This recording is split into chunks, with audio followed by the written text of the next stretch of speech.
पुरुष श्रेष्ठ है जिनके साथ मैं इतने दिनों तक प्रेमाकृष्ट चित्त से भूमंडल में रही थी। इस पर अन्य अप्सराओं ने कहा, वाह वाह, सचमुच इनका रूप बड़ा ही मनोहर है। इनके साथ तो सर्वदा हमारा भी सहवास हो। वर्ष समाप्त होने पर राजा पुरूरवा वहां आए।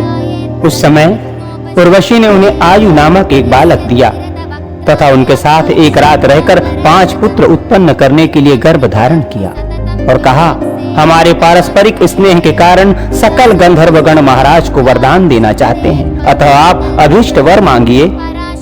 राजा बोले, मैंने समस्त शत्रुओं को जीत लिया है।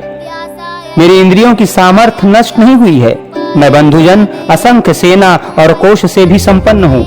इस समय उर्वशी के सहवास के अतिरिक्त मुझे और कुछ भी प्राप्तव्य नहीं है, अतः मैं इस उर्वशी के साथ ही काल यापन करना चाहता हूँ। राजा के ऐसा कहने पर गंधर्वों ने उन्हें एक अग्नि स्थाली अग्नियुक्त पात्र दी और कहा, इस अग्नि के वैदिक विधि से ग्राहपत्य, आवहनी और दक्षिणाग्नि रूप 3 भाग करके उसमें उर्वशी के सहवास की कामना से भलीभांति यजन करो तो अवश्य ही तुम अपना अभिष्ट प्राप्त कर लोगे। गंधर्वों के ऐसा कहने पर राजा उस अग्नि स्थाली को लेकर चल दिए। मार्ग में वन के अंदर उन्होंने सोचा, अहो, मैं कैसा मूर्ख हूँ। मैंने ये क्या किया जो इस अग्नि स्थाली को तो ले आया और उर्वशी को नहीं लाया। ऐसा सोचकर उस अग्नि स्थाली को वन में ही छोड़कर वे अपने नगर में चले आए।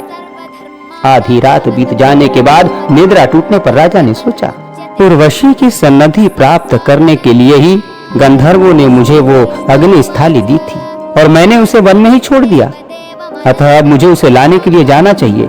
ऐसा सोच उठकर वे वहां गए, किंतु उन्होंने उस स्थाली को वहां न देखा। अग्नि स्थाली के स्थान पर राजा पुरूरवा ने एक शनिगर्भ पीपल के वृक्ष को देखा और सोचा, मैंने यही तो वो ग्रहस्थाली फेंकी थी। वो स्थाली ही शनिगर्भ पीपल हो गई है, अतः इस अग्नि रूप अश्वस्थ को ही अपने नगर में ले जाकर इसकी अरणी बनाकर उससे उत्पन्न हुए अग्नि की ही उपासना करूं। ऐसा सोचकर राजा उस अश्वस्थ को लेकर अपने नगर में आए और उसकी अरणी बनाई।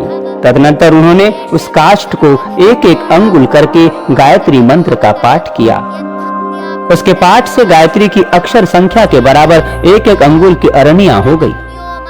उसके मंथन से 3 प्रकार के अग्नियों को उत्पन्न कर उनमें वैदिक विधि से हवन किया तथा उर्वशी के सहवास रूप फल की इच्छा की।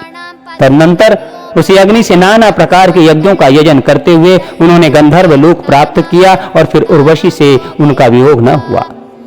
पूर्व काल में एक ही अग्नि था, उस एक ही से इस मनवंतर में 3 प्रकार के अग्नियों का प्रचार हुआ।